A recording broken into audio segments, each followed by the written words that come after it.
నువ్వు ఆపుతావా? నువ్వు గుర్తుంచుకో, నీ కాళ్ళు చేతుల విరగ్గొట్టి పొయ్యిలో పెడతా. ఇప్పుడు గనక సామాన్ల మీద చెయ్యి వేశారంటే మా అందరి సేవలు కళ్ళ చూడాల్సి వస్తుంది.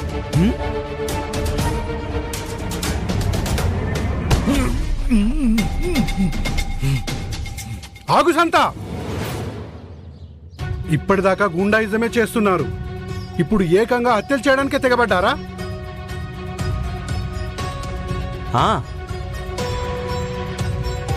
మేము చూస్తాం హీరా మీద అతని కుటుంబం మీద ఎవడు చేస్తాడో. మేము చూస్తాం.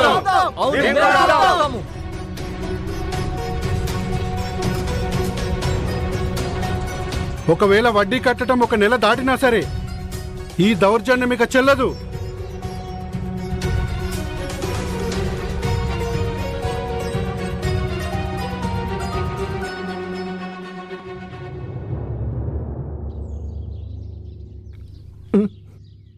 సంతాజీ, చివరిసారిగా ఎముకలు ఎప్పుడు విరిగాయి మీకు? చాలా సంవత్సరాల క్రితం విరిగిన పంతాజీ. ఇప్పుడెందుకు? చాలా నొప్పిగా ఉంటుంది కదా. చాలా నొప్పి పడుతుంది. అందుకే చెప్తున్నాను, ఇక్కడి నుంచి జారుకుందాం, లేకపోతే వీళ్ళందరూ మన ఎముకల్ని విరగొడతారు. సరే, మేము ఈ రోజు నీ మీద జాలిపడి నిన్ను వదిలేస్తున్నాం. కానీ వచ్చే నెలలోగా నువ్వు అనా పైసాతో సహా చెల్లించలేదనుకో, అప్పుడు నేను నిన్ను వదిలిపెట్టను. నీకు మద్దతిచ్చిన వాళ్ళని వదిలిపెట్టను. రండ్రా, పదండి. జరగా, తప్పకుండా జరగా, జరగ. హీరా అన్న, మేము నీకు ముందే సహాయం చేయాలనుకున్నాము, కానీ ఆ గూండాలను చూసి మేము భయపడ్డాము. కానీ ఈరోజు ఎప్పుడైతే నువ్వు నీ కుటుంబం ధైర్యం చేయడం చూసామో మాకు కూడా ధైర్యం వచ్చిందన్నా.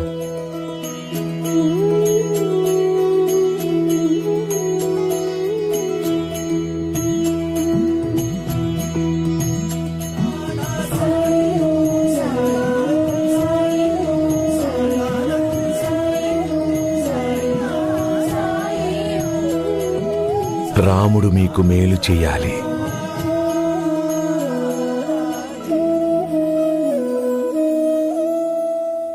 ఒకవేళ ఈరోజు హీరా భయపడి ఉంటే అతని సర్వస్వము కోల్పోయేవాడు. భూమి, ఎప్పుడైనా ధైర్యం అన్నది చాలా ముఖ్యం. జన సమూహాన్ని ఎదురించాల్సి ఉంటుంది. ఎవరైతే ధైర్యంగా ఉండి తమ సత్యం కోసం జనాల గుంపుని ఎదురిస్తారో అప్పుడు యావత్ విశ్వం వాళ్లకు అనుకూలంగా మారుతుంది.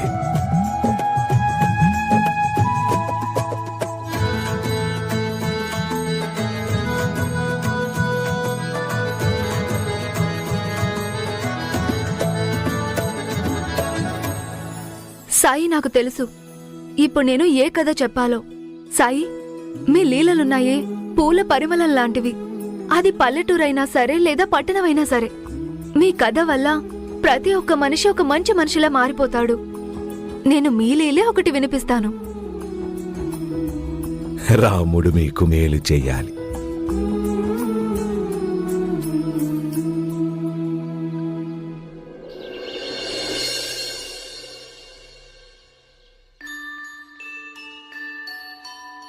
కూర్చోండి, కూర్చోండి.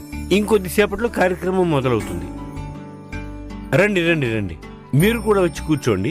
మీరు కూర్చోండి, అందరూ కూర్చోండి.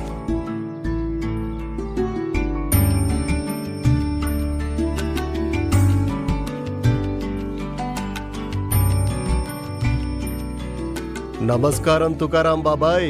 నమస్కారం తుకారాం బాబాయ్, కిందటిసారిలాగా ఈసారి కూడా నీ కళాకారులు పారిపోరు కదా బొంబాయికి? ఈసారి కూడా మధ్యలో కార్యక్రమాన్ని రద్దు చేయవుగా?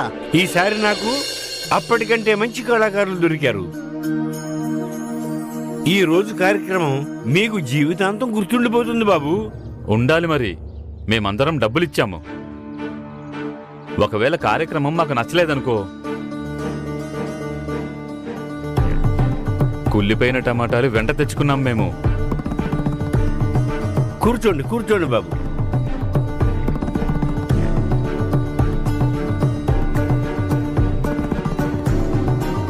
కొందరు జనాలకు ఆ కథ నచ్చాక ఆ నటీనటుల మీద పాచిపోయిన టమాటోలు విసిరేశారు. చూడు, నీకు కూడా ఇలాంటివి జరగొచ్చేమోనని భయం వేస్తోంది.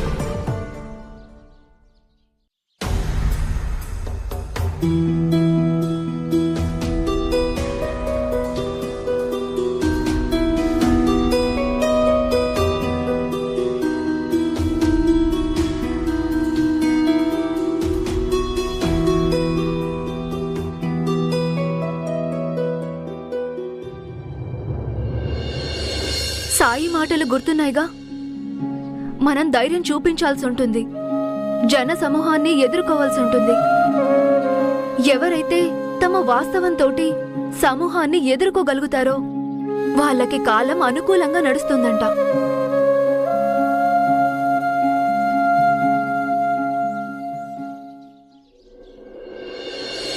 చాలా సంవత్సరాల కిందటి విషయం.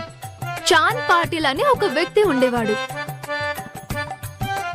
ఒకరోజు అతని గుర్రం బిజిలి తప్పిపోవడంతో చాంద్ పాటిల్ హతాశుడయ్యాడు.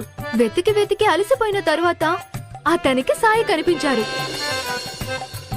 సాయి తన మహిమతో బిజిలిని అక్కడికి రప్పించారు.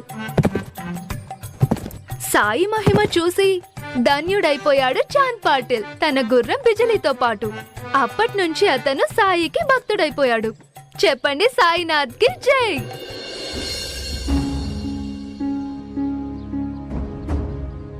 కొన్నేళ్లు గడిచిపోయాయి. చాంద్ పాటిల్ ముసలివాడైపోయాడు. వయసు కారణంగా అతని కంటి చూపు కూడా మందగించింది. ఒకరోజు పాటిల్ గారిని కలవడానికి వచ్చాడు సకారాం అనే ఒక వ్యక్తి. ఎంతో నిండు మనసుతో అతనికి ప్రణామాలు చేశారు. చెప్పాడు తన ఎద్దు పోయిందని, చాలా వెతికాను కాని ఎక్కడా దొరకలేదని. ఆ మాట వినగానే చాంద్ పాటిల్ పెదవుల పైన ఒక చిరునవ్వు విరిసింది. ఎందుకంటే అప్పుడు చాంద్ పాటిల్ మధ్యలో సాయి మెదిలారు. అప్పుడు ఆయన సకారాంని తీసుకుని వెళ్లాడు ద్వారకామాయికి. ద్వారకామాయిలో ఆయనకి దిలావర్ కలిశాడు. ఆయన చెప్పాడు ఒక ఉపాయం, తన ఎద్దు ఎలా దొరుకుతుందో అని. కాని దిలావర్ వైఖరి పాటిల్ కి మింగుడు పడలేదు. అతను తలాడించి దిగులుగా తన ఇంటి వైపు నడవసాగాడు. దారిలోనే కనిపించాడు అతనికి తన సాయి. సాయి తన మహిమతో పోయిన ఎద్దుని తిరిగి రప్పించారు. చాంద్ మళ్ళీ తిరిగి వెళ్లాడు దిలావర్ అలీ దగ్గరికి. వెళ్లి అతనితో చెప్పాడు సాయి మహత్యం ఏమిటో అని. అప్పుడు దిలావర్ అనుచరులు ఒక ప్రమాదకరమైన పథకం పన్నారు. చాంద్ని ఒక ఎత్తైన శిఖరం దగ్గరికి తీసుకుని వెళ్లారు. అనుచరుడు చాంద్తో అంటాడు, నీ భక్తికి రుజువు చూసుకో అని. లోయలోకి దూకేసై సాయిని ప్రాణాలు ఎలా కాపాడతాడో చూస్తా అని. చాంద్ పాటిల్ చిరునవ్వుతో అన్నాడు, ఓం సాయిరామ్ అని. చాంద్ పాటిల్ ఎటువంటి భయం లేకుండా లోయలోకి దూకేశాడు. కాని పడుతూ పడుతూ గాలిలోనే ఆగిపోయాడు చాంద్ పాటిల్. ఎందుకంటే ఒక మబ్బు తునక ఆయన ప్రాణాలు కాపాడింది. మబ్బు తొలగిపోయాక చూస్తే అక్కడ సాయి హస్తం ఉంది. సాయి రుజువు చేసుకున్నారు ఆయన తన భక్తుల చెయ్యి వదలరని. నెమ్మది నెమ్మదిగా చాంద్ తన కళ్ళు తెరవగానే అక్కడ ఆయనకు కనిపించింది మళ్ళీ అక్కడ ఒక పెద్ద వెలుగు. ఆ వెలుగులో సాయి కనిపించారు చిరుమందహాసంతో. చాంద్ భక్తితో 2 చేతులు జోడించాడు తన శిరస్సు వంచి. అన్ని సమస్యల నుంచి బయటపడేస్తుంది సాయినాథుని నామం. సుఖంలో దుఃఖంలో జపిస్తూనే ఉందాం. ఓం సాయిరామ్.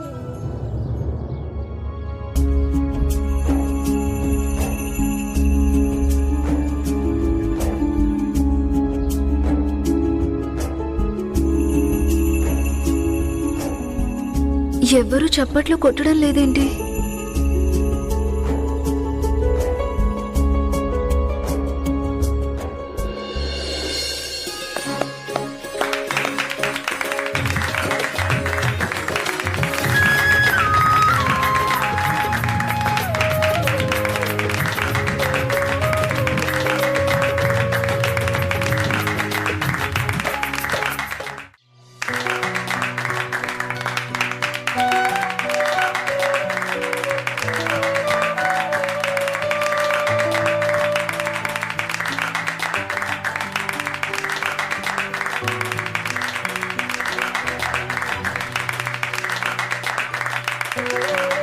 అంత సాయి దయ. మీరిద్దరూ ఇక్కడేం చేస్తున్నారు? ముందుకు రండి, అందరూ మిమ్మల్ని కలవాలనుకుంటున్నారు. రండి.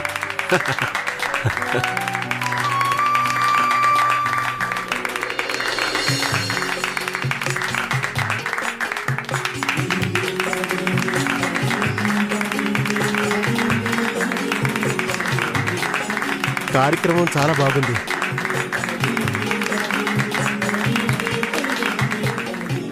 భలే అద్భుతమైన కథ వినిపించావమ్మా నువ్వు. తృప్తిగా ఉంది తల్లి. సాయిబాబా లీలల్ని ఎంత అద్భుతంగా ప్రదర్శించావంటే నువ్వు ఆ? నీ కళా నైపుణ్యానికి దిష్టి తగలకూడదు. ఇదంతా నేను నా భర్త పడిన కష్టం. ఈ తోలు బొమ్మలన్నీ ఈయనే సొంతంగా చేశారు.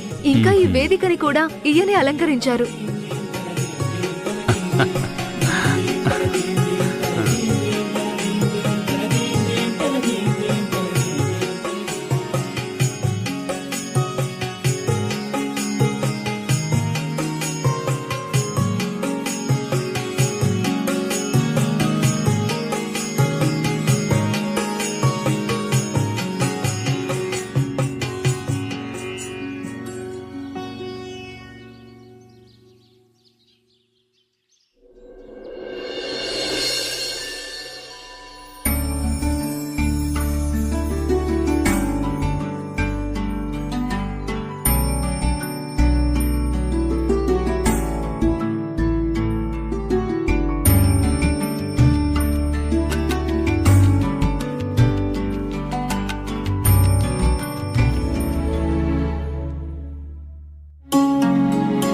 మీరిక్కడ వెనకెందుకు వచ్చారు?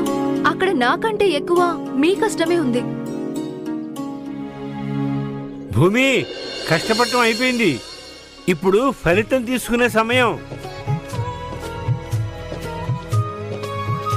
ఇవిగో 50 రూపాయలు మీ ఇద్దరి యొక్క ఈ రోజు సంపాదన. ఇదంతా మీ నమ్మకం వల్లే సాధ్యమైంది. మీరు మాకొక అవకాశం ఇచ్చారు. చాలా చాలా ధన్యవాదాలు. సుఖంగా ఉండండి, సంతోషంగా ఉండండి. తదుపరి కార్యక్రమం కూడా తొందరగానే చేద్దాం. మీరిద్దరూ ఏర్పాట్లు చేసుకోండి.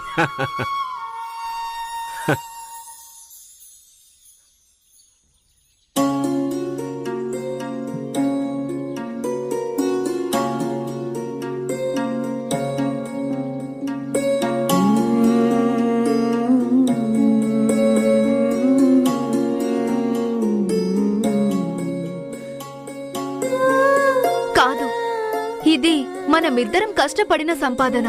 నువ్వు చాలా సరిగ్గా చెప్పావు భూమి.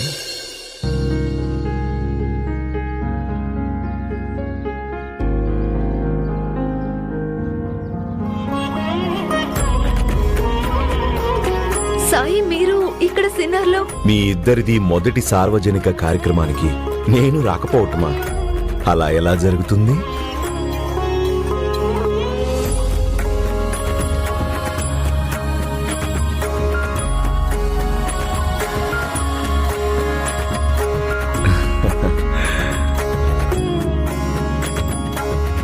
మీరిద్దరూ ఎల్లప్పుడూ సంతోషంగా ఉండాలని దీవిస్తున్నాను.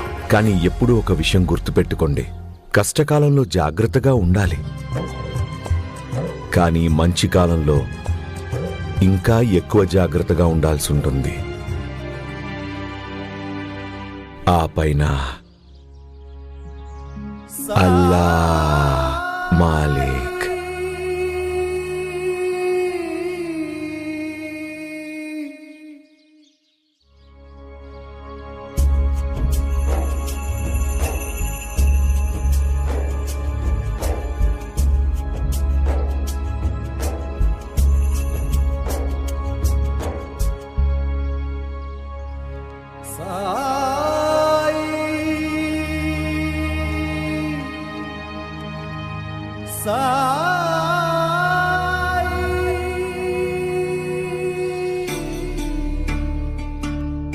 వైశాలి, ఇటు చూడు. నేను బంతిపూలు మొక్కలు నాటుతున్నాను. నీకు చాలా ఇష్టం కదా బంతిపూలు. రేపు పూలు పూసినప్పుడు రోజు కోసుకొని తీసుకెళ్ళు. నాకేం అక్కర్లేదు. నీ ముద్దుల కోడలికిచ్చుకో. ఆమె బొమ్మలాట కార్యక్రమంలో ఆమెకు బాగా పనికొస్తాయి. ఇదిగో నీ గిన్నె. పాయసం ఎలా ఉంది? అమ్మ, నేను ఎప్పుడు కూడా నీ మద్దతే ఆశించాను. నాకెప్పుడు ఏది దొరకలేదు. ఇప్పుడు ఈ పువ్వులు, ఈ పాయసం నాకు ఏది అవసరం లేదు. వైశాలి, కాస్త ఆగు. అరే, ప్రతిసారి ఏదో ఒకటి అనేసి వెళ్తావు. నా మాట కూడా కొంచెం విను.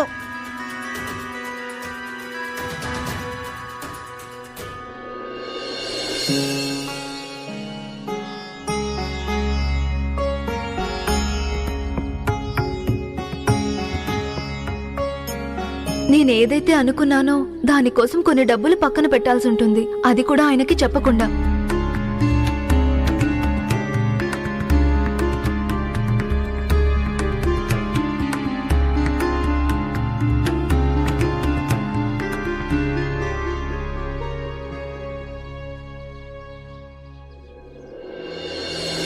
అరే వచ్చేసారా? కార్యక్రమం ఎలా జరిగింది మీ ఇద్దరిది? ఇన్ని సామాన్లు తీసుకొని వచ్చారు కదా, బాగానే జరుగుంటుందిలే. చాలా సరిగ్గా చెప్పావు వదినా. జనాలకి మా బొమ్మలాట చాలా చాలా చాలా బాగా నచ్చింది. అందరూ చాలా ప్రశంసించారు కూడా. అత్తయ్య గారు, ఇదిగోండి ఈ రోజు సంపాదన.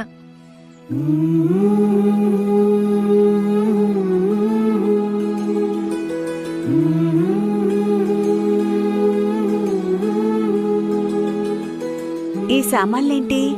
అందరి కోసం ఏదో ఒకటి తీసుకొచ్చాను. వదినా, నీకోసం కూడా తీసుకొచ్చాను. మీకు ఆనుకొని తీసుకుని వెళ్ళండి.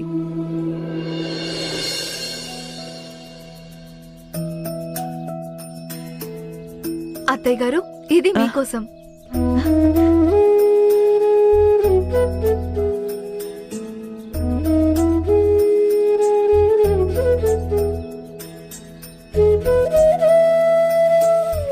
ఇదిగో ఈ చీర ఈయన నా కోసం తీసుకున్నారు.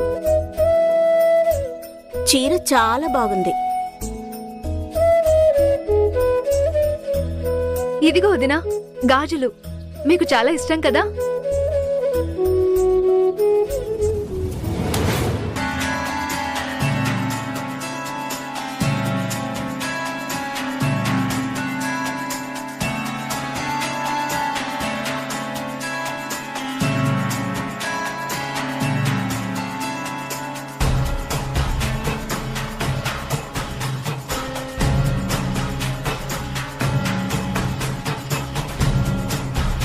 నన్ను క్షమించండి వదినా, గాజులు విరిగిపోయాయి.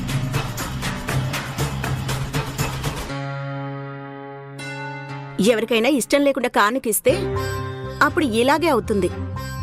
వైశాలి, ఎందుకలా అంటున్నావు? పొరపాటున జరిగింది. కావాలనేమీ పగలగొట్టలేదుగా. అమ్మా, అయితే నేను కూడా సరదాగానే అంటున్నాను. వదినా, మీరు బాధపడకండి. ఈసారి ఇంతకంటే మంచి బహుమానం తెస్తాను, పగిలేది కాకుండా. సరే, ఇక నేను వెళ్తాను. ఇంట్లో చేయాల్సిన పనులు ఇంకా చాలా ఉన్నాయి.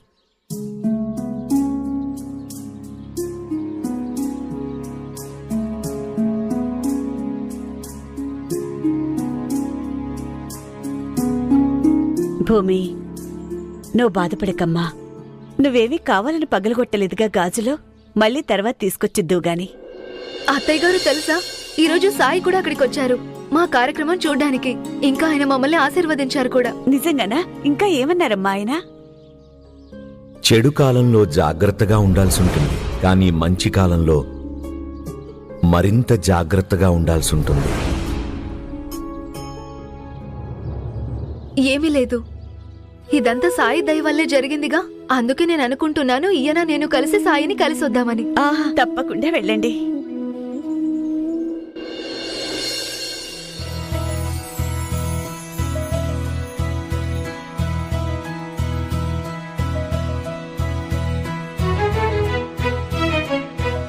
అన్నా, ఆగండి.